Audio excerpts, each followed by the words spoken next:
Good morning class. तो आइए हम लोग एक बार फिर से जो पार्ट 1 आपने देखा है निदानात्मक और उपचारात्मक शिक्षण, उसका अगला क्लास देखते हैं। सबसे पहले आप देखेंगे निदानात्मक का अर्थ क्या होता है, उसके बाद हम क्लास को फिर धीरे धीरे बढ़ाएंगे।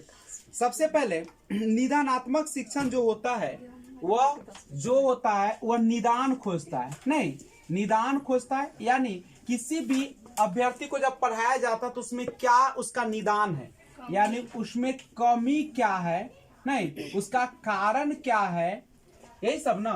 तो इन सब चीजों को हम लोग किस विधि के माध्यम से खोजते हैं? निदानात्मक परीक्षण के माध्यम से खोजते हैं। नहीं, उसके बाद निदान का हमने बताया था कि जो निदान है उसका अंग्रेजी जो होता है वह क्या होता है? डायग्नोसिस। नहीं, डायग्नोसिस होता है, जिसका हिंदी अगर कहे तो होता है मूल कारण। सिंपल सी बात समझा। निदानात्मक शिक्षण का अर्थ होता है बच्चे को जब आप पढ़ाते हैं या कोई भी चीज सिखाते हैं तो शिक्षण व्यवस्था में जो उसका मूल कारण को जानना चाहते हैं कि उसमें क्यों पिछड़ेपन है या क्या कमी रह गई या क्यों बच्चा जो से पिछड़ रहा है, तो उसी को हम लोग क्या कहते हैं? निदानात्मक परीक्षण कहते हैं। निदानात्मक परीक्षण के बारे में हम लोगों ने देखा था कि यह निदानात्मक परीक्षण जो होता है दो प्रकार का होता है। एक होता है आपका कौन सा? शैक्षिक निदानात्मक। एक होता है शैक्षिक निदानात्मक, यानी जो आप क्लास में वर्ग में एकेडमिक रूप से जो आप जांच करते हैं। और एक होता है आपका शारीरिक, नहीं शारीरिक निदानात्मक परीक्षण। शारीरिक में क्या होता है? जैसे शरीर का जो परीक्षण करवा, जैसे हम आजकल तो पूरा बॉडी का भी लोग चेक करवा लेते हैं, नहीं कि कौन सी बीमारी है, क्या है, कैसे है, तो वो जो शारीरिक। लेकिन हम लोगों को पढ़ना क्या है? हम लोग जो पढ़ेंगे किस मुख्य रूप से, वह पढ़ेंगे शैक्षिक निदानात्मक। जो कि पढ़ाई होती है उसके दौरान में उसकी कमी को जानने का हम लोग प्रयास करेंगे। अभी एक बात समझिएगा, अब ये जो निदान और उपचार की बात हो रही है, दो चीज हो रही है, या तो निदान की बात हो रही है, नहीं तो उपचार। कमी का पता लगा के और जब हम उसके क्या करते हैं? उपाय खोजते हैं और उसको दूर करते हैं, तो उसी को हम लोग क्या कहते हैं? उपचारात्मक। यानी इसमें हम लोग उसका उपचार खोजते हैं, इसमें कमी ढूंढते हैं और इसमें कमी को क्या कर देते हैं? कमी को दूर किया जाता है। किसमें? उपचारात्मक निदानात्मक परीक्षण में। ये ना होता आपका। अब निदान प्लस उपचार की हम थोड़ा सा बात कर लेते हैं। अगर आपसे पूछ ले कि निदान प्लस उपचार, निदान यानी कमी और उपचार मतलब दूर करना, कमी को दूर करना या पूरा करना, तो निदान प्लस उपचार की दृष्टि से अगर पूछा जाए, अगर आपको पूछा जाए कि सर्वश्रेष्ठ विधि कौन है, निदान और उपचार की दृष्टि से अगर पूछा जाए कि सर्वश्रेष्ठ विधि बताइए, दृष्टि से सर्वश्रेष्ठ विधि बताया जाए, नहीं ठीक है, तो इसके लिए कहा जाता है मनोविश्लेषण। मनोविश्लेषणात्मक कह सकते हैं। मनोविश्लेषणात्मक जो विधि होती है उसको सबसे अच्छा विधि माना जाता है किसका? निदान प्लस उपचार का। यानी कमी का पता लगाना और कमी को दूर करने का अगर सर्वश्रेष्ठ विधि अगर आपसे पूछा जाए तो कौन सा विधि होगा? मनोविश्लेषणात्मक विधि। जिसके जनक कौन है? ये मनोविश्लेषणात्मक विधि जो इसके जनक कौन है? Sigmund Freud. कौन है आपका? Sigmund Freud. ये सिगमंड फ्रायड ने इस विधि को दिए थे। और अगर किसी भी बच्चे का कमी का पता लगाना, दूर करना है, तो आपको कौन विधि का उपयोग करना चाहिए? मनोविश्लेषणात्मक। मनोविश्लेषणात्मक विधि में क्या होता है? मन प्लस विश्लेषण, यानी आपके जो व्यवहार है, आपका जो स्वभाव है, आपके अंदर जो परिवर्तन आ रहा है व्यवहार का, उन सब का हम लोग क्या करते हैं? छोटे छोटे पार्ट्स में विश्लेषण करते हैं, नहीं कमी को पता लगाते हैं और उसको फिर दूर कर लेते हैं। वही कौन सा विधि कहलाता है? मनो विश्लेषण। कोई दिक्कत है क्या बच्चे लोग? लेकिन अगर आपसे पूछ दिया जाए कि निदान की दृष्टि से सर्वश्रेष्ठ विधि कौन है? निदान प्लस उपचार दोनों के लिए हमने कह दिया। अगर कहेगा निदान की दृष्टि से, निदान का मतलब क्या होता है? कमी। निदान का मतलब क्या होता है? कमी।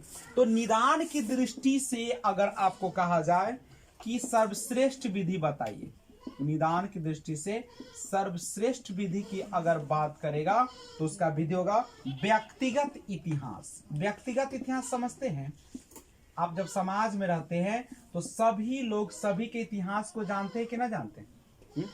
आपसे ज्यादा तो आपका इतिहास आपके पड़ोसी बता देगा, नहीं पूरा इतिहास रख लेता, आपको पता न चलता कि ऐसा हमारे साथ भी है क्या ना। तो यानी आप तो सबसे अच्छा है, हम लोग अपने बारे में जानना चाहते तो किससे जान ले, पड़ोसी से। आप पड़ोसियों से ना जाने, जो आपका दुश्मन है वो सबसे अच्छा बताता है। और लड़ाई झगड़ा कीजिएगा पूरा उकुट उकुट कर रख देगा, हर चीज बता देगा। नहीं तो सबसे अच्छा, अगर आपको कमी, अगर अपना कमी को पता लगाना है तो सबसे अच्छा है कि दुश्मन से लड़ाई कीजिए। एक दिन लड़िए, खाली बहुत ही जाली लगवा लीजिए बीच में, तब लड़ाई चले। नहीं, बीच में जाली रहेगा ये पार से वो पार, अब बस उन्ने से वो रहेगा, इन्ने से हम रहेंगे, पूरा उकटाएगा, रिकॉर्डिंग चलेगा क्या क्या हो रहा है। तो निदान की दृष्टि से सर्वश्रेष्ठ विधि कौन होता है? व्यक्तिगत इतिहास। नहीं, अगर देखो, अगर हम बच्चे को शुरू से पढ़ाए हैं, बेसिक से पढ़ाए और आज तक, तो हमें तो पूरा पता होगा उसका इतिहास कि कहाँ पे कम है, किस तरीके के हुआ, मन किस में लगता है, कहाँ बच्चा क्या पढ़ना चाहता है, क्या नहीं पढ़ना चाहता है, यही सब ना। तो व्यक्तिगत इतिहास, अगर बच्चे को कम ही जाना तो आपको व्यक्तिगत इतिहास कैसे पता चलेगा? तो सबसे पहले उसके परिवार में जाना पड़ेगा। माता पिता से कहिएगा ना कि आपका बच्चा का जन्म हुआ था तो कितने दिन पर, सब तो 9 महीना 10 दिन पढ़ा जाता है, आपका बच्चा कई दिन पर आया था ना, वहां से स्वभाव का व्यवहार अध्ययन है तो कहेगा अच्छा इतना दिन पर, ओ अच्छा, तो कितना दिन बाद चलना शुरू किया? तो इतना दिन बाद चलना शुरू किया। अच्छा, लड़ाई झगड़ा किया था तो हाँ एक बार वो लड़का के हाथे काट दिया था ना, मैंने बात कर रहे हैं। अच्छा, तो इसका इतिहास ऐसा वाला है।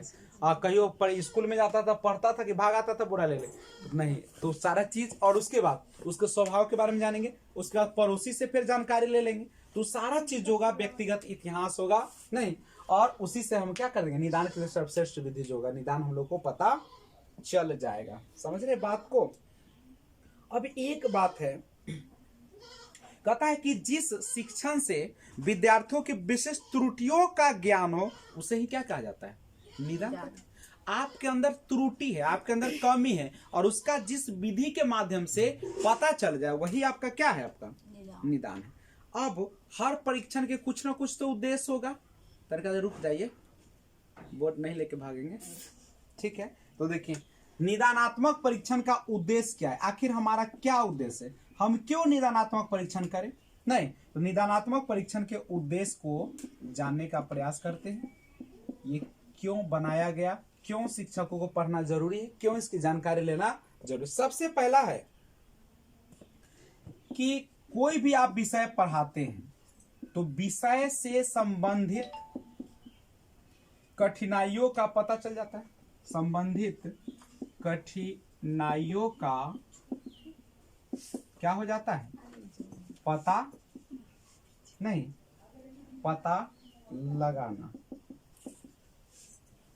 ना, यही ना होगा। यानी कोई भी विषय संबंधित कठिनाई है तो उसका पता लगाना होगा, तो कौन विधि से लगाइएगा? निदानात्मक। दूसरा कहता है पिछड़े बालकों की पहचान करना। इसका उद्देश्य क्या है? जैसे कक्षा में कौन सीख रहा है, कौन आगे बढ़ रहा है, कौन पिछड़ रहा है। अगर पिछड़ रहा है छोड़ दीजिएगा तो पिछड़ते चला जाएगा। नहीं, तो पिछड़े क्या करेगा? पिछड़े बालकों की पहचान कर लीजिए, पिछड़े बालकों की पहचान कर लीजिए। और तीसरा जो इसका मुख्य कारण होता है वह होता है मूल्यांकन प्रक्रिया में सुधार लाना। नहीं, मूल्यांकन प्रक्रिया में सुधार लाना। कहां से सुधार आएगा? जब आप उसकी कमी को दूर करेंगे। चाहे कमी का पहले तो पता लगाना होगा, ठीक है? तो ये है आपका कौन सा, इसका मुख्य उद्देश्य। अच्छा, अगर आप बालक केंद्रित पढ़ाई कराना चाहते हैं तो उसके लिए सबसे पहले क्या करना चाहिए? आपको मूल्यांकन प्रक्रिया में तो सुधार लाना ही पड़ेगा, प्लस आपको उपचारात्मक शिक्षण की भी व्यवस्था करना होगा। ऐसा तो नहीं कि रोग का पता लग गया छोड़ दीजिएगा तो ठीक हो जाएगा। आप कमी को दूर भी कीजिएगा और पाठ्यक्रम में परिवर्तन करना पड़ेगा। जो सब दिन से होते आ रहा है उसको क्या करना है? रोकना है और नए तरीका अपनाना है। मूल्यांकन पद्धति में सुधार लाना है और उचित शिक्षण विधियों का क्या करना है? चयन करना है या प्रयोग करना। तो सबसे पहले इसको नोट करिए तो आगे बढ़ते हैं। ध्यान दीजिएगा, निदानात्मक परीक्षण के पद, खोज या चरण। ये देखिए क्या कर रहा है कि निदानात्मक जो परीक्षण करेगा, कमी का जो पता लगाएगा, उसमें कुछ पद होगा ना। पद का मतलब समझ रहे हो? चरण होगा ना। जैसे आप खाना बनाते हैं तो एक सिंपल सा उसका एक चरण होता है कि डायरेक्ट थोड़ी, ऐसा थोड़ी है कि आप पानी रखते हैं उसमें चावल रख के उतार देते हैं। उसका एक चरण होता है कि इतने देर ऐसे रहेगा, ये होगा वो होगा, नहीं। तो उसी प्रकार से निदानात्मक परीक्षण के भी कुछ न पद या चरण होते हैं, और जनरली इस पद को हम लोग 5 भागों में पढ़ते हैं। कितने भागों में? यानी इसके जो होते 5 पद कहिए, चाहे 5 इसका सोपान कहिए, चाहे 5 इसका क्या कह सकते हैं, चरण कहिए, नहीं। तो 5 इसके चरण होते हैं जिस पर हम लोग निदानात्मक परीक्षण करते हैं। सबसे पहला क्या होता है, आप सबसे पहले निदानात्मक परीक्षण करने के लिए पहला चरण क्या कीजिएगा, पहले उसका पता लगाइए, यह ना होता है। तो सबसे पहले हम समस्यात्मक बालक की पहचान करेंगे। समस्यात्मक पहला जो चरण होगा, समस्यात्मक बालक की पहचान करना। चलिए हम पहचान कर लिए, सबसे पहले पहचान किए कि अच्छा चलो इसके पास समस्या है, नहीं। तब क्या कीजिएगा, यह जानना कि बालक से त्रुटि कहां हो रही है ना, यह जानना कि बालक से त्रुटि कहां हो रही है ना। सबसे पहले तो आपने क्या किया, बालक की पहचान कर ली। अब पहचान कर लिया तो समस्या है तो कहां है, नहीं। और जब समस्या है तो कहां हो गया, तब क्या करेंगे, त्रुटियों के कारण का पता लगाएंगे। त्रुटियों के क्या कीजिएगा, कारण का पता लगाना।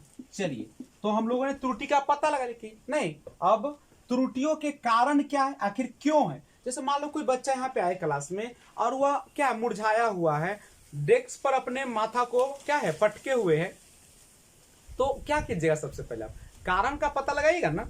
सबसे पहले क्या कीजिएगा, बालक के त्रुटि कहाँ है, तो बालक डेस्क पर सोया हुआ है, त्रुटि का कारण का पता है कि आखिर क्या है, पेट दर्द है कि माथा दर्द है कि कुछ और चीज हो रहा है, नहीं।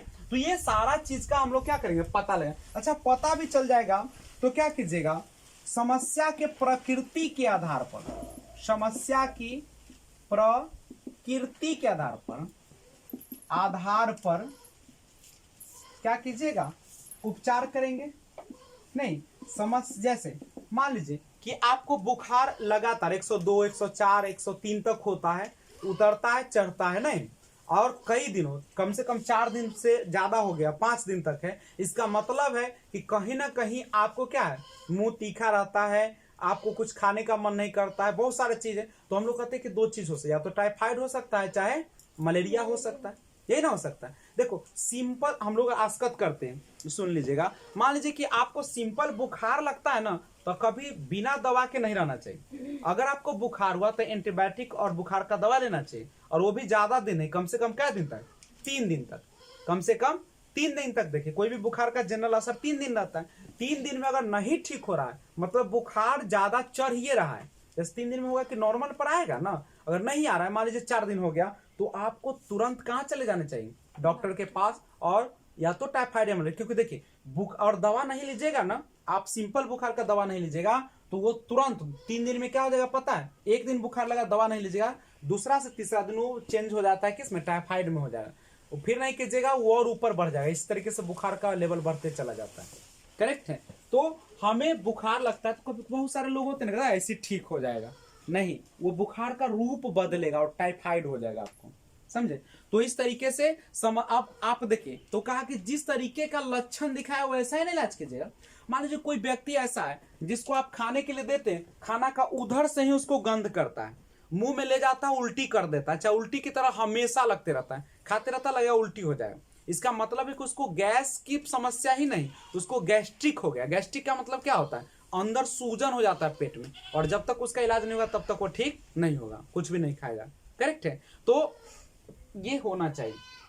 तो इसी प्रकार से करा है कि अब समस्या की प्रकृति देखिए कि आखिर कैसी समस्या है ना, समस्या की प्रकृति नेचर क्या है, और नेचर के आधार पर हम क्या करेंगे, उपचार करें। मान लीजिए कि हम बच्चा को कोई सॉल्व करने के लिए दिए हैं कोई क्वेश्चन, ठीक है, तो बच्चा ने सॉल्व किया लेकिन वह गड़बड़ी आ गया, तो गड़बड़ी कहाँ आया, कारण क्या है और उसकी प्रकृति क्या है, सब जानकर हम उसका क्या कर देंगे, उपचार कर देंगे। अच्छे शिक्षक वही होते हैं जो अपने विद्यार्थियों को हर पहलू को क्या करता है, उससे अपेक्षा करता है। क्या करता है? अपेक्षा। उपेक्षा तो इग्नोर कर देगा, ठीक है। और वह व्यक्तिगत, ये देखिए, आप शिक्षक है तो पढ़ा रहे हैं, तो जरूर नहीं कि आप बच्चे के साथ ज्यादा घुल मिल जाए, फिर दिक्कत हो जाएगा। आपको दूरी बनाना है, मित्रवत व्यवहार रहेगा, लेकिन अपने लहजा पर कंट्रोल रखना होगा, अपने एक आदर्श रूप में रहना होगा। ये नहीं कि दोस्त का मतलब जाके आप खूब बतियाने लगे बच्चे से, आपको नहीं इज्जत करेगा, ठीक है, बच्चा पढ़ेगा फिर नहीं। आप में थोड़ा सा हर गुण होना चाहिए, आदर्श रूप में रहना है सबसे पहले बात। और जब ये हो जाएगा तब क्या कीजिएगा, यह क्रिया समाप्त नहीं होगी तो क्या होगा, इसका प्रयास होगा कि समस्या दोबारा उत्पन्न न हो। केवल उसी समय नहीं ठीक करना है, अब आपको उसका पूरा कॉन्सेप्ट बता देना है कि फिर आगे चलकर इस प्रकार का जितना भी समस्या आएगा बच्चा अपने क्या करेगा, हल। ये ना कि बुखार लगा रहा था, बुखार का दवाई खिला दिया और टाइफाइड हो गया, टाइफाइड का छोड़ा दिया तो जोंडिस हो गया, जोंडिस छोड़ा दिया तो कुछ और हो गया, हेपेटाइटिस भी हो गया। क्या कि दवाई का साइड इफेक्ट होता है ना, इसलिए कभी भी अजोल फजोल डॉक्टर से नहीं दिखाना चाहिए। एक दवा खाइएगा, एगो ठीक होगा तब दूसर बीमारी उत्पन्न हो जाएगा। इसलिए अच्छे डॉक्टर के पास हमेशा रहना चाहिए, रहना नहीं दिखाना चाहिए। चलिए, तो यह क्रिया समाप्त नहीं होगी। क्या उपचार कर दिए बच्चा ठीक हो गया तो छोड़ दीजिएगा? आपको यह भी दिमाग रखना है कि आगे चल के फिर से समस्या ऐसा आए तो वो क्या कर ले, हल कर ले। यानी यह क्रिया समाप्त नहीं होगी। क्या करना चाहिए हमें? प्रयास पर होगा कि प्रयास यह होगा कि समस्या दोबारा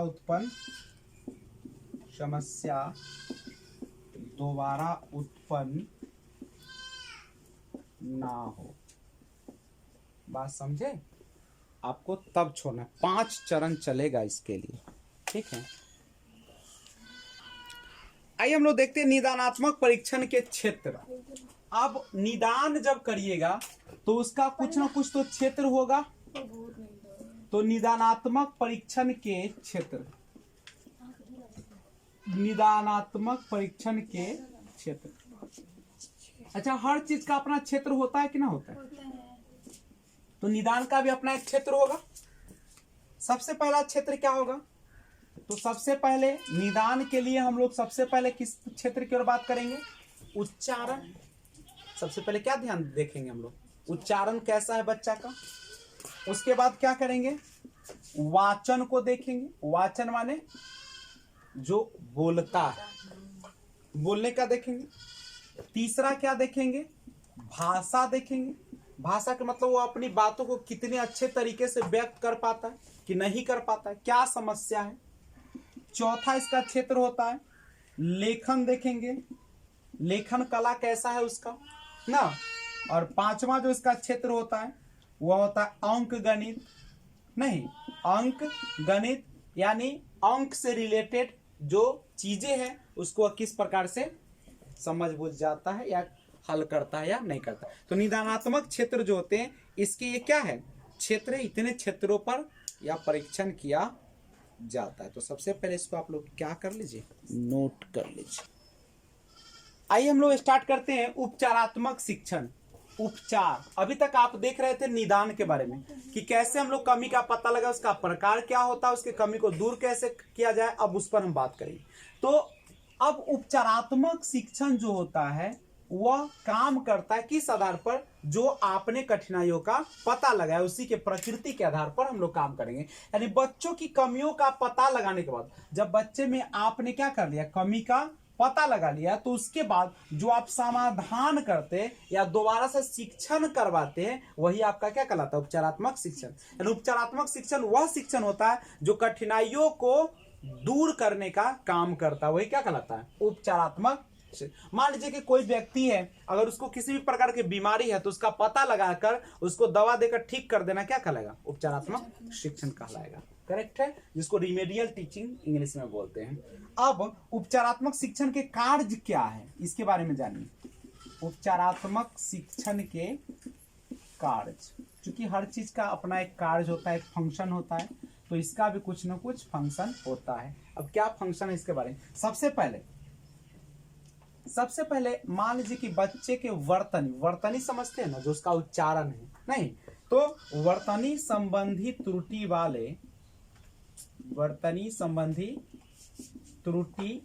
वाले छात्रों का सही वर्तनी सिखाना।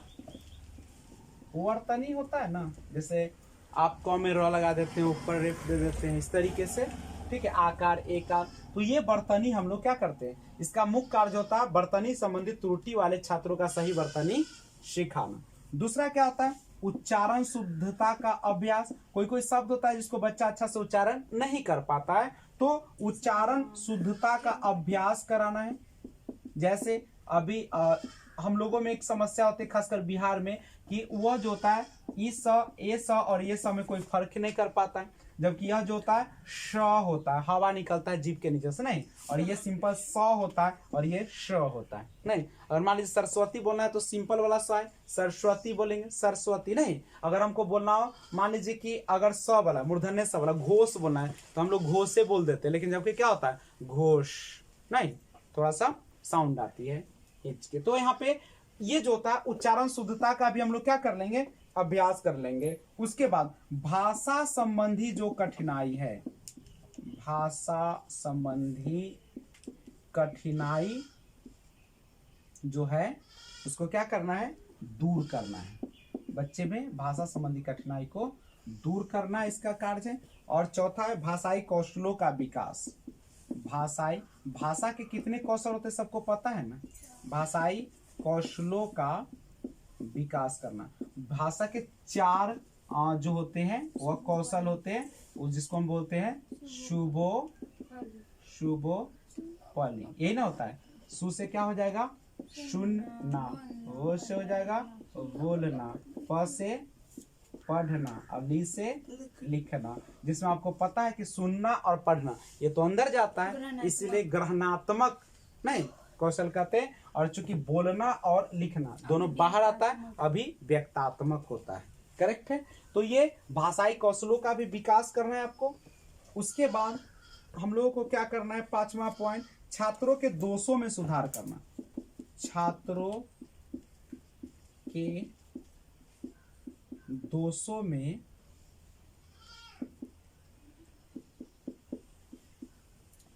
सुधार करना। और 6ठा पॉइंट है, देखिएगा, अपराधी प्रकृति के बालकों हेतु मार्गदर्शन। अपराधी प्रवृत्ति के बालकों हेतु मार्गदर्शन। यानी जो भी बच्चा अपराधी किस्म का है उसके लिए हम लोग क्या करेंगे, सही मार्गदर्शन देंगे। यानी मान लीजिए कोई संवेग पीड़ित है, पठन कठिनाई है, तुतलाता है, हकलाता है, तो उसको आप लोग क्या कीजिएगा, दूर करने का एक मार्गदर्शन दीजिएगा। आइए देखते हैं 7वां कारण जो है व्यक्तिक भिन्नता के आधार पर पढ़ाना। देखिए प्रत्येक जो छात्र होते हैं, विद्यार्थी जो होते हैं, वह क्या होते हैं, अपने अलग अलग गुण रखते हैं, और सबों में क्या होते हैं, व्यक्तिक भिन्नता पाई जाती है। दुनिया में यहाँ तक कि जुड़वा बच्चे भी होते हैं, वो भी एक समान नहीं होते, उसमें भी भिन्नता होती है, चाहे रुचि में हो, पसंद में हो, चाहे शारीरिक बनावट के रूप में हो।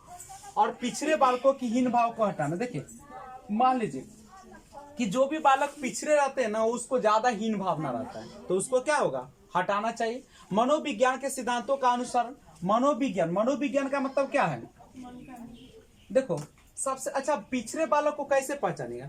पिछड़ा बालक वह बालक होता है जो अपने क्षेत्रों में कमजोर होता है, और ऐसे विद्यार्थियों को दोस्ती ज्यादा होता है, नहीं सबके महाने मान ले चलता हूँ, ठीक है।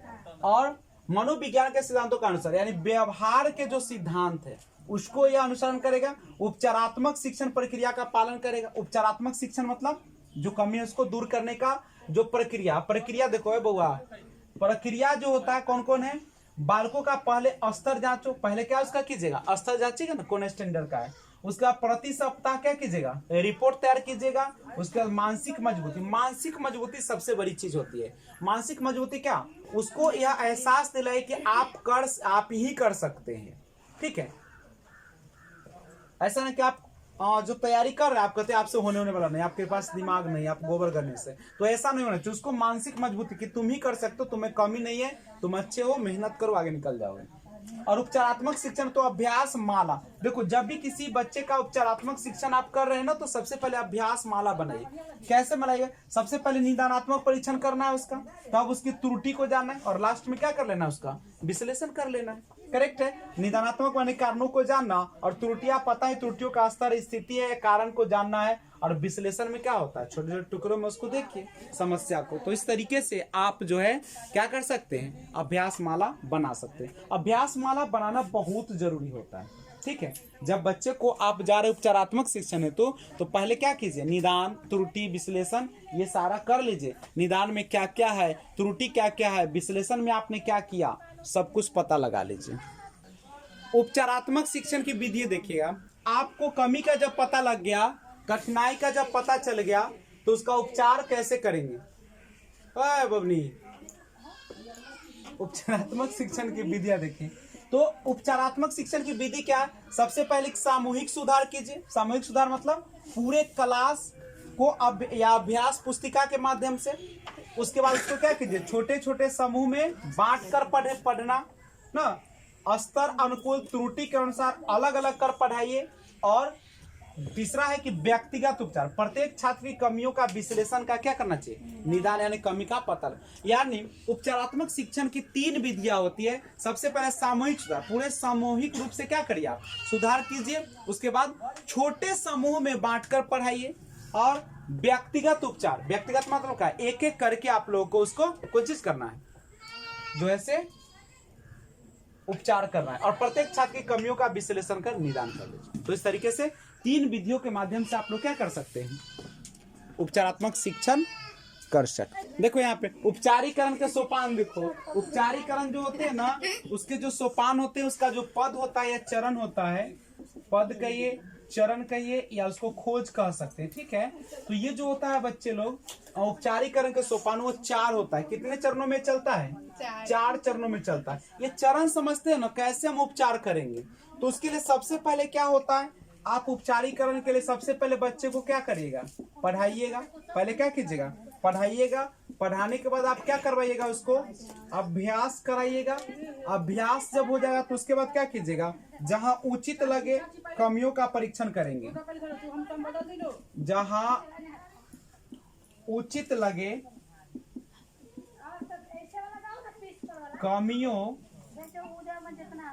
कमियों का परीक्षण करना, परीक्षण करना। और चौथा जो है लास्ट, वो होता है परीक्षण से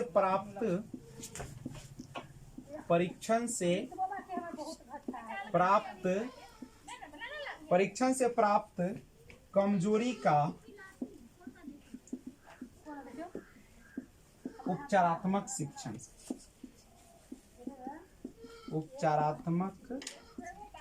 शिक्षण।